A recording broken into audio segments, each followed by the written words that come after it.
So, good evening. It is 6:30, and as I said, this was not a required Zoom session, but I am going to record it to go over some of the PowerPoint or slides in the PowerPoint so that you can think about this as you're working towards your final project within your teams. So again, just showing you what we did last time is the the April 2017 National Geographic, The Next Human.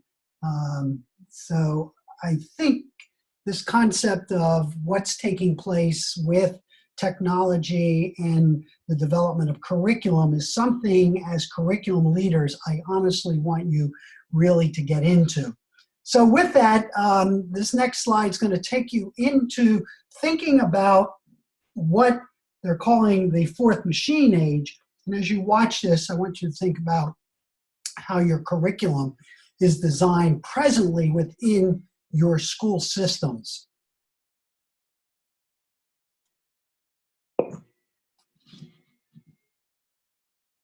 Oops.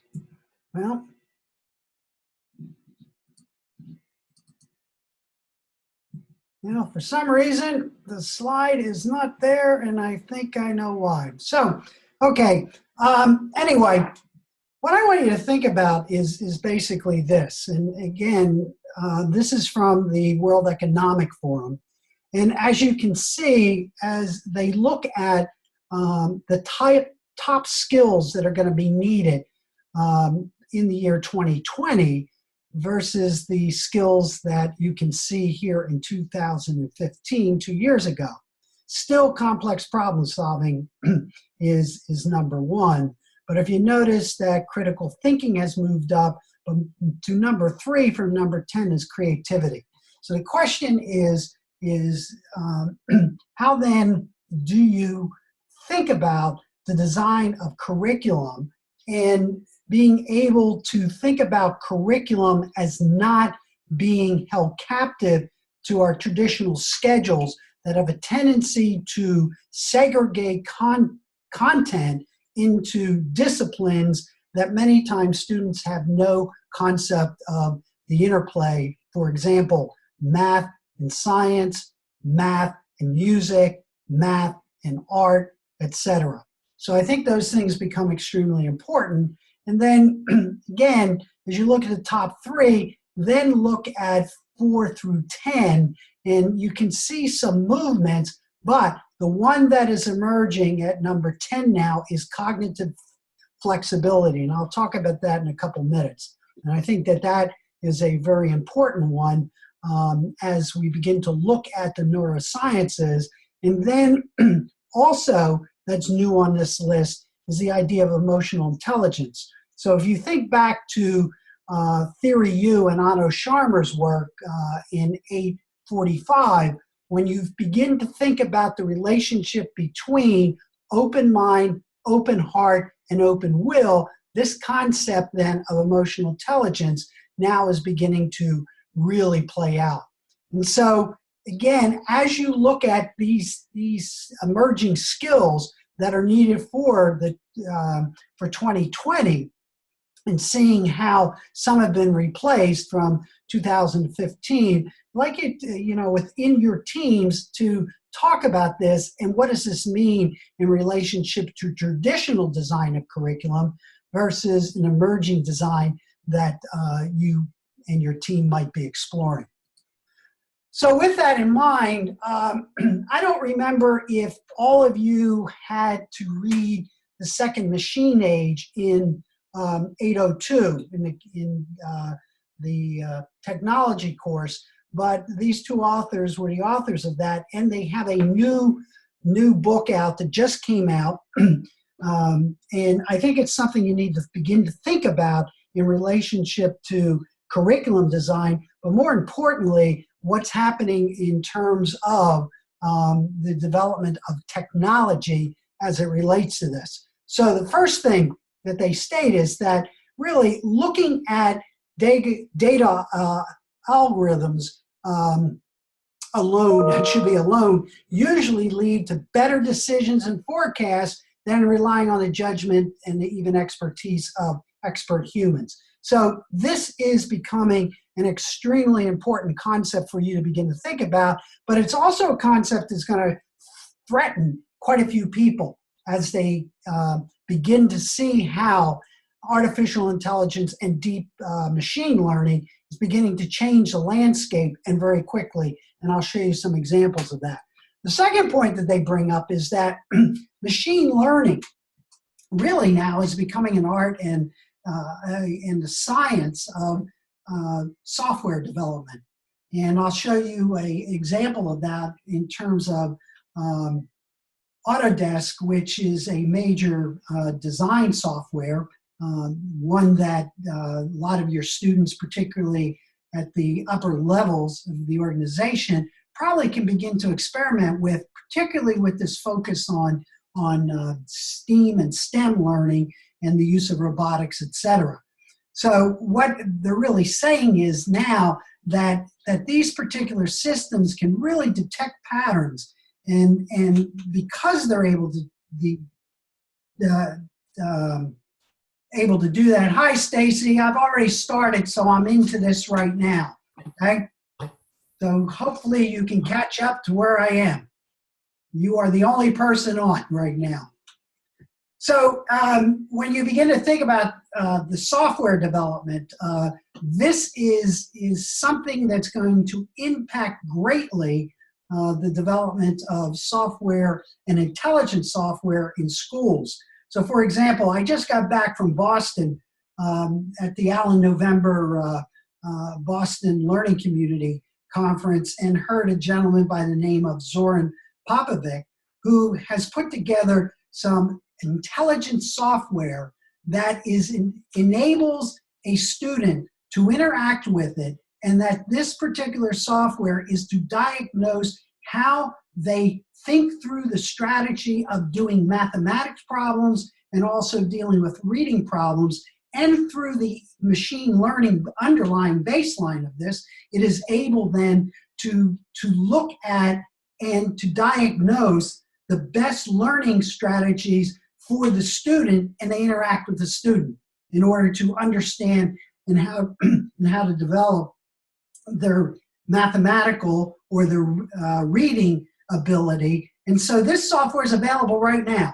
So school districts are able to get this. So again, this is this emergence of artificial intelligence and machine learning that is now starting to have great impact in terms of school districts, and will continue to do so. Also, the third thing that they talk about is this idea now that vision, speech recognition, and other capabilities are embedded in all our technologies. So if you have the Amazon machine and speaking to that, we'll be able to order things for you, be able to do things in terms of your home. Siri now is being upgraded with the new Apple voice, and Google has these things out. So as speech recognition, that in this ability for technology to begin to see, and if you remember, I believe I showed you guys Baxter, which is a seeing robot, and also the robots that I showed you in that TED presentation, that now these are going to be very powerful learning tools in the very near future.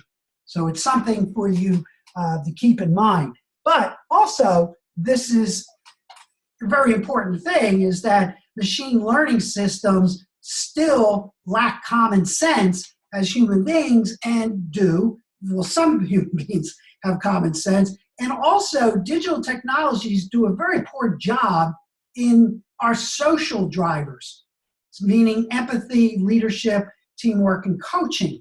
So, for example, they have had AI software attempting to write a novel, and it can't do it because it doesn't have human experience. And at this particular point, and as most people feel, is that we might be 100 years away before that type of technology really begins to emerge. But again, who knows in relationship to what type of creativity might happen as we continue to move forward.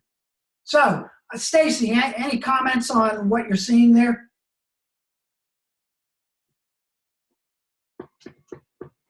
Sorry, I had to unmute for a second there. Okay.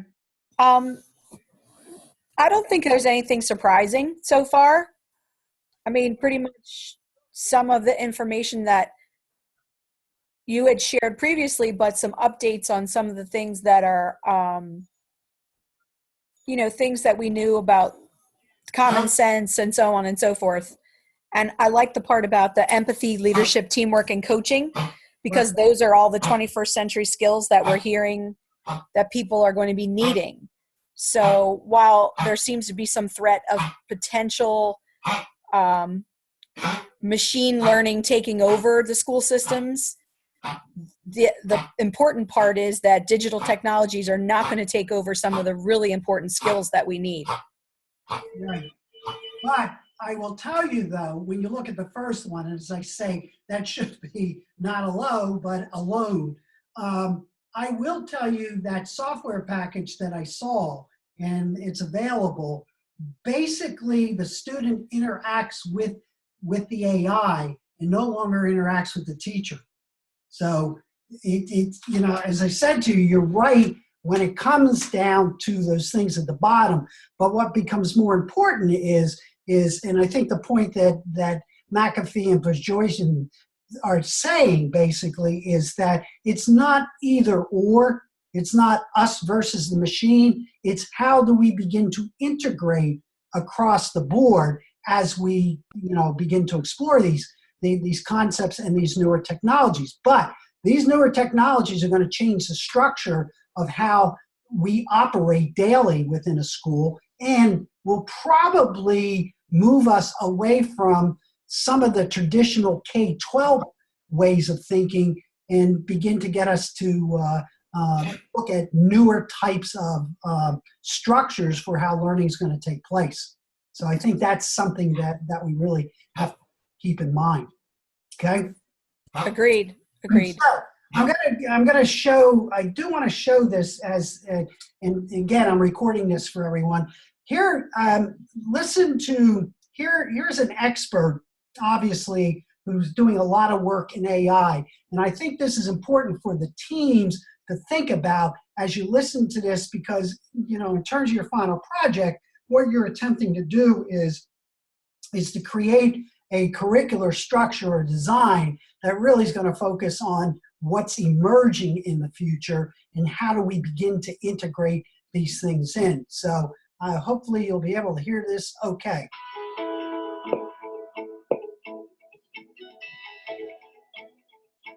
There are a few factors that really propel AI to this current state. This is many people call the third wave, right?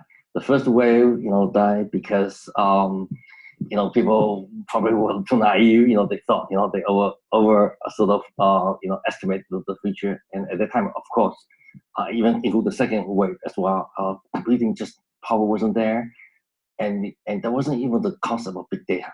Right? Now, so when AI evolved maybe about 20 some years ago into something called machine learning, where data became the key to AI. There was a big advancement. People understood the importance of data. The compute power has become cheap and powerful. The internet happened, mobile happened, and suddenly we had a ton of people collecting data, voice and image data, and trajectory and behavioral data. Deep nets are so expressive. If you don't have a lot of data to pin them down, they actually do worse with a small amount of training. So people turn to other techniques, and so basically it's a confluence of those factors and some improvements on the algorithm, but not all that much really. It's a little bit striking if you're looking at the community from the outside. It looks like AI was just asleep for a long time, and then one day it just exploded.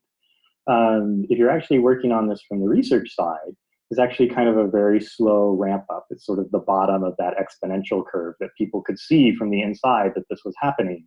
But for a very long time, the things that we could build with deep learning, which is the technology that's powering a lot of progress right now, the things we could build were just not as good as the hand-engineered systems that businesses and companies were actually using.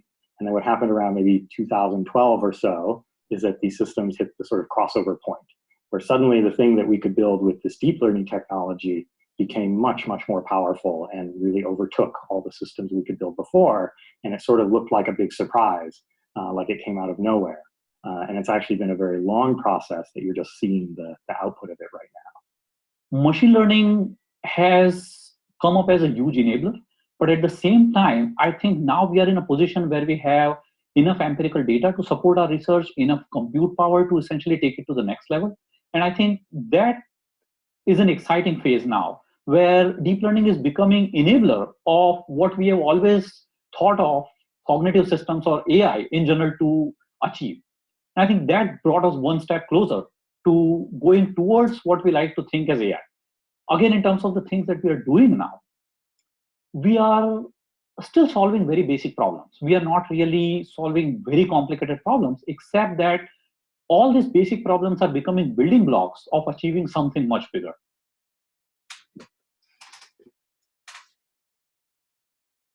So, so basically, you know, and again, Stacey, you're here, but for those who are not and watch this, is that I really want you to really begin to think about this from your own leadership point of view. And as, you know, emerging superintendents, if you go for a superintendency, and think about the leadership side of this from a curriculum point of view, is that these are things that are rapidly changing what the nature of work and the world is for our children. And I'm going to use the word children because I'm looking at it from the point of view of kids entering into kindergarten, first, second grade, even preschool. And this is why I say 21st century and beyond, because a lot of these kids will be around in 2100 and past that.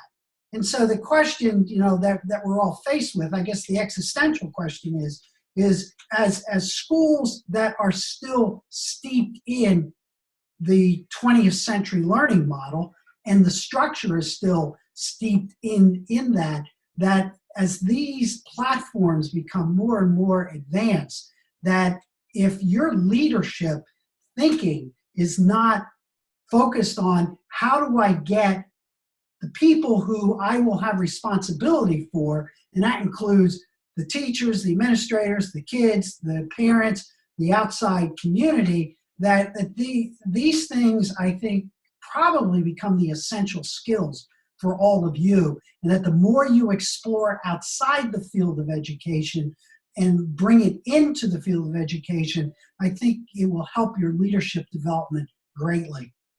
So Stacey, since you're the only one on, and any reflections on what I just said? Well, I was thinking about what you were saying about leadership potential and needing to focus on these skills, and I don't disagree with that. What I wonder a lot about is how we move in this direction with the barrage of things that face us every day. I mean, and I'm looking at this from the vantage point of a district that is one-to-one with technology right now. We have been for a few years. All of our teachers have had training in Google and are pretty adept at using machines and technology, and yet still that crossover into how to use these as actual learning tools rather than make them the thing, you make them the tool, still is a little bit elusive to us as we move forward. And so I'm thinking about what you were saying about the leadership and the planning, especially with the curriculum pieces. You know, how do we make them integrated while at the same time sort of becoming a main piece of what we're doing in our professional learning and in our bringing people on board who are not from the digital age. You know, we're sort of at that pivotal point in history where, you know, part of our staff may have been digital natives and the other part have not. So it's an interesting dichotomy of how we manage that, I think. Yeah, and I think, you know, from my own experience of you know, being a superintendent and trying to get people to begin to look at these things, my suggestion to all of you basically is this, is that as I'm, doing my job here, exposing you to this type of information, that what you really need to do is then share this information in a way to the people within your organization that says, look, I want you to just start exploring this. And it might scare you, it might energize you, you might say, I'm going to retire in 3 or 4 years, who cares? But the more important thing is how do you create the space for the conversation to become part of the thinking process going forward, knowing though that, you got to deal with the current reality. And those things are there. But the more people you can engage in the conversation, and the more you can create the space for them to explore, but not necessarily buy into, is how over time, I think those things that you're talking about will begin to emerge. So your leadership is really about creating space for conversation and a willingness to bring in these types of ideas, and then give people time for them to interact with it at whatever level they want to do. So I hope that makes some sense to you. And so the last part of this is, and I think this is important because, again, educators, and it's not that educators don't want to do these things or explore them. It's because, again, remember what I say to you guys, that system shapes the behavior of people over time. And so going back, Stacy, to what you were saying, is that daily reality is that the problem is that reality many times does not allow us that luxury. But here's something that is extremely important, is that this development of robotics, particularly, when you look at data, you look at the algorithms, you look at networks, the cloud, and exponential improvement in hardware that's constantly changing, and they call it the dance, is that the more we explore those ideas and begin to see how and I'm going to put it this way, the marketplace, and what I mean by the marketplace is, for example, that Zoran Popovich's software that is available to schools now, is that does give us a new possibility of exploring the structural changes of a schedule, or the way in which we organize classrooms and all those things, because that idea of the first one, number one up there, relying on the data algorithms, is that's what that software is going to do. It actually is going to take over the role of being able to give students a deeper insight to their own thinking processes than any of us could do as humans. Now, then you jump down to the one about empathy, leadership, teamwork, and coaching. Then our roles begin to change in that direction.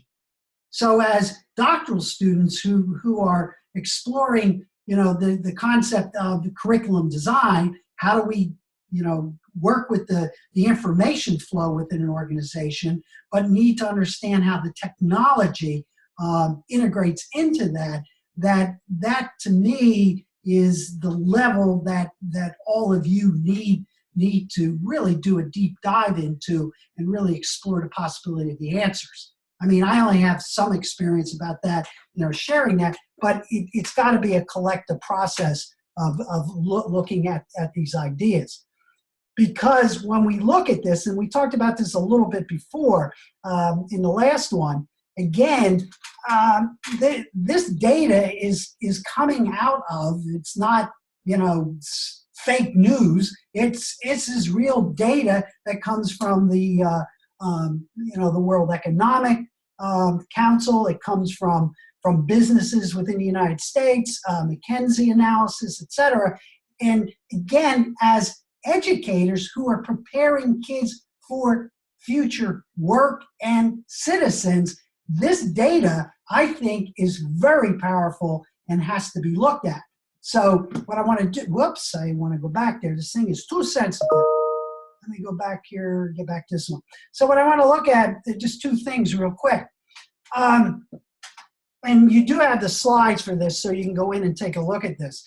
This one, I think, would be a good one to share with your teachers and your colleagues, because, again, this comes from the McKinsey Global Institute. Because I think I gave you guys the website for you. You can get out there and get this information. But this website is pretty interactive from this point of view, that when you begin to look at machine learning and what it does, this looks at it from a global point of view. So you can see these different areas, whereas China, 51% of China within 2025, 2020, in those ranges, 51% of all of the 395.3 million employees, almost half of them will be functioning alongside of or replaced by automation. And then when you look at the United States, 46%, that's 60.6 million employees. So again, as educators, as having a charge to prepare kids for the future in relationship to that, whether it be, our focus now on STEM or STEAM education, these things become important. But what's nice about this is this. So if I want to go to the Americas, now what this will do is now show the United States, Mexico, Brazil, etc. But here's what's interesting. So when we look at education in North America and South America, the total amount within that sector is about 23.5 million employees total. That's private, state, local government, schools, etc. And then what you're able to look at is, at least under their estimation in terms of that, is at least 7.4 million people within the educational sector, about 32%, have the potential of their work being totally automated. So again, I think this type of data is interesting from the point of view that it would help those conversations to begin to generate when you're beginning to think about, okay, what does our curriculum need to be? Now, here's the critical point for you guys. And I remember this, obviously, as superintendent, is that you have a state board of education that says, here's the criteria of what your curriculum needs to be, et cetera, et cetera.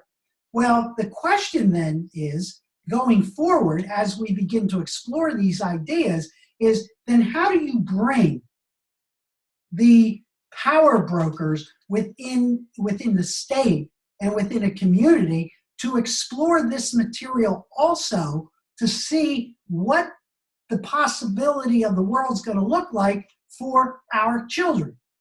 So this type of tool I'm highly recommending for you guys to go out, explore, look at, and then look at ways, one, how it might impact the development of the curriculum you're putting together within your teams, but more importantly, after this course, how do you begin to utilize websites like this and data like this, because this data is driving a lot of thinking in terms of policymakers, business people, politicians from a global point of view.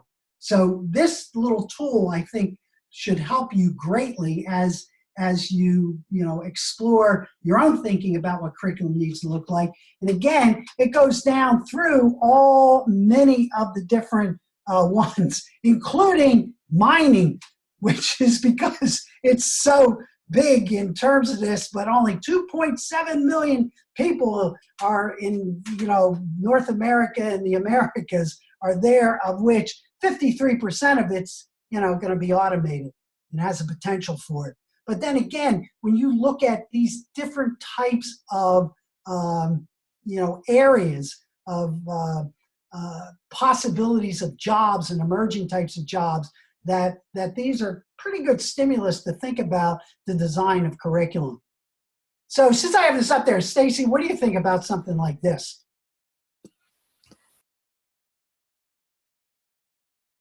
You're muted. Sorry. Interesting to me because I think you're spot on with the fact that this can drive a lot of conversation. And believe me, I know that my district is very forward thinking when it comes to this type of thing. And yet at the same time, it's that rubber hit the road kind of thing. It's like, where does the conversation then become the day-to-day pieces of what this really looks like? Yep. And so that's what I'm thinking from the frame of a leader working on a curriculum team right now, watching my teachers going through the process of curriculum writing. They're aware of this. We've had conversations about this, but it's the knowing what to do with it. Yep. Yep. And the innovation it's going to require on the part of teachers who may or may not have had these kinds of conversations before. And so it really does come back on the leader to stretch the thinking within the system of, well, what's the potential? What could it look like? Yep. If we could imagine it and we could envision it in order to create something new, what could it look like? And those are conversations, quite frankly, that are time consuming, can sometimes look and feel a little nebulous. And then when we have people, overseeing what we're doing, it's okay, but what do you have down? What do you have in front of you? What's on paper? And this process needs to move along. So I'm just trying to create a balance between what are those steps to move us forward in a practical and real way where people won't write us off into, well, that's just imagination and that's just too far in the future for us to think about. Yeah, and what's interesting about this is that this is about five to 7 years. Right. So it's not too far in the future. But you said something interesting. I was thinking about this. Is that okay? So how do we begin to utilize the technology that then will allow the conversation to constantly take place? So one of the ways you think about it, so we're using Zoom in classes, is that maybe you get small virtual discussion groups taking place all the time. So that, it's not during the day per se. It could be, but, periodically people, get these virtual cafes taking place and you start talking about this stuff.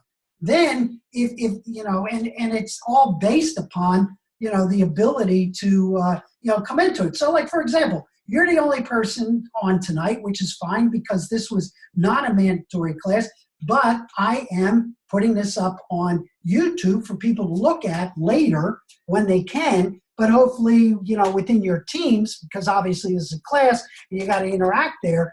But if we start utilizing the technology to create that space for conversation, maybe that might be one mechanism to make that work. So it's something to think about, as you do that, because we all are pressed for time. But again, all right, so what the digital world does is really compresses time to a different point of view, and maybe we can create these self-organizing groups. So I think that to one extent is good. Now, I'm going to show one other video. It's just short. So again, when I talked about AI in relationship to creativity and things of this nature, this is a promotional one that's done by Autodesk, which some schools have in their drafting, courses, etc. Autodesk is a software package that allows for 3D rendering, etc. And I know schools that now have maker spaces and things of that nature that people are looking at this. But this is a very unique form and a real software package that's there. So, and really you can begin to see where machine learning can create more things than what a human being can do if I'm able to find my, there we go. So take a look at this. What if you could come up with thousands of options for a single design without drawing, all of which meet specific goals set by the designer? And from those options, pick the one design that delivers on the most important criteria, the design you couldn't possibly have imagined. This is generative design, a technology that harnesses massive computing power, creating forms with precise amounts of material only when needed. achieving maximum performance while wasting nothing. But generative design can be about much more than simply turning out alternatives. Prototypes can be scanned and equipped with sensors that provide real-time performance data that can loop back into the design process, so the object, in effect, co-designs itself.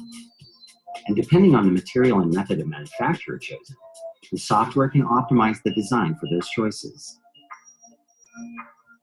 In its search for the optimal design, generative design creates complex forms that would otherwise be impossible to make using traditional manufacturing methods. Now, with advancements in material science and the ability of 3D printers to print metal, companies like Airbus can create forms like this airplane partition panel that's half as light and just as strong. The result? Significant reduction in fuel costs and CO2 emissions. The things that have limited us in the past, software, materials, manufacturing, no longer do so. With generative design, the world can look and perform any way we want it to. This is the next stage in the evolution of design, and it's happening now.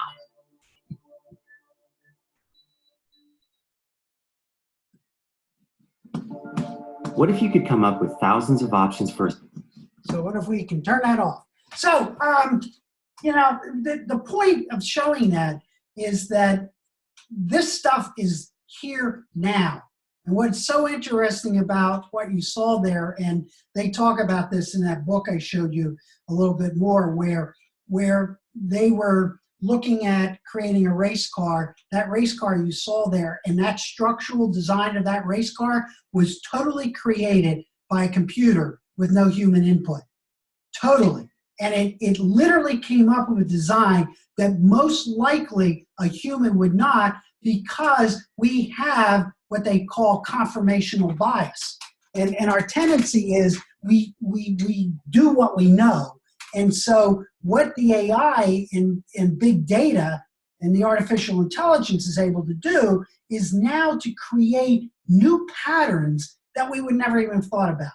And so it creates things, and it augments what humans do. And that, in one aspect, is something that, you know, teachers need to begin to think about this, because the type of world our kids are going into and the types of learning that are going to be necessary to support working in companies like this, or more importantly, for them to create their own entrepreneurial companies, etc., is probably one of the most critical tasks that we need to really begin to think about, you know, as we move forward.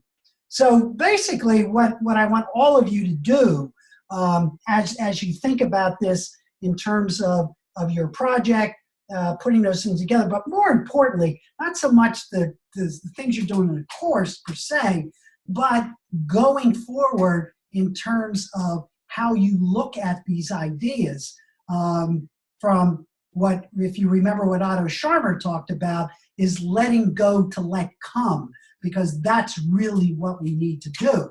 And so I'd like you guys to really entertain these two questions, but more importantly, you know, ask that question about your present curricular structure, and are you positioned to deal with these trends? That to me, that these are the two questions that you need to look at. Then, as you look at what I'm having you do in the Gredler book and exploring your own thought processes around the different learning theories, that this will help to give you a much broader perspective to help you think going forward. So that's basically what I wanted to give you tonight, you know, to look at that. And again, Stacy, since you're the only one on, you know, any comments or thoughts about what I've thrown out here for you? Well, first of all, let me say it's my birthday. So Happy birthday! So the fact that I'm actually the only one on here, I don't know if that was a present to myself or not. I'm not sure. I know, and you know, like I said, coming from the environment that I'm coming from, and we have maker spaces. My district has invested in 3D printing, and we're doing STEM and STEAM courses. And amazing things. So in no way am I trying to be a naysayer here. I'm just trying to reconcile how to build critical mass for these kinds of thinking. And I agree with you. It starts with the preliminary conversations and the pockets of people, gaining momentum here. It is just one of those things that for me personally as a leader is not moving quickly enough. Mm-hmm. And it's a little frustrating that education continues to try to keep up with the world rather than setting the cutting edge. So those are just things that I continue to think about in my role is how can I push the envelope and ask the questions that need to be asked to get people thinking about these kinds of things. Yeah, and I'm hoping at least, the way in which I kind of organized this information over the last couple of weeks for you, that at least it gives you a little different conceptual framework for, thinking about this. Because like even the last time we did this, when I showed you a curricular redesign, is that again, I still say is the most important thing that all you guys need to think about is that idea that comes out of systems thinking about how structure shapes the behavior of people over time. And then again, when you think about what Sharma is trying to do with going down the U and how you expand the awareness factor of individuals and then create the place for kind of this co-creation, this co-sensing of possibilities that if you can get a small kind of cadre of people that will start that process, I'll guarantee you it will take off over time. And that the other thing you got to remember, and again, the fact of the matter is that you guys are the transitional leaders to that next generation. So I think, and again, how slow the process is, because one of the problems that we have in education is that it is pretty entrenched. And it's entrenched not just because of the structure itself, it's entrenched in all our minds because we're all products of that system. And so to break out of this, it becomes much more difficult, whereas in businesses and places that are more entrepreneurial and are surviving the marketplace, they have to be much more flexible and nimble in order to do that. Now, I'm not saying that or maybe I am saying that what we need to really do within our present structure of school is to find the ways in order to, for example, you have all this technological stuff in your district, but the fundamental question is, okay, we have it here, but how does it shape our daily routines? How should it shape our daily routines? What do we need to get rid of in order to really make this stuff work, to really energize all kids? I think that becomes your question.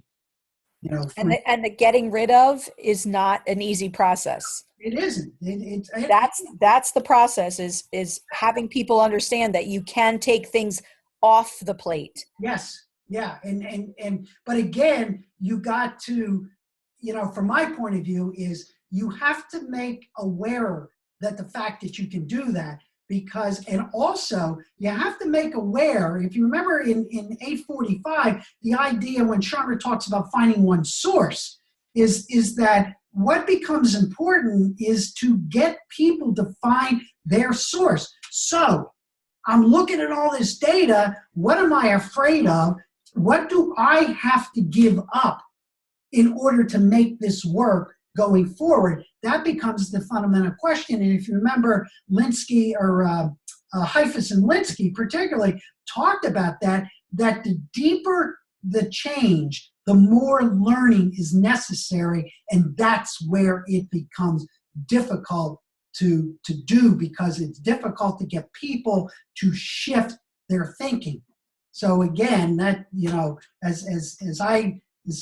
my role and where I am in my own career is that I got to try to get you guys to begin to understand that and begin to explore and give you tools to do that.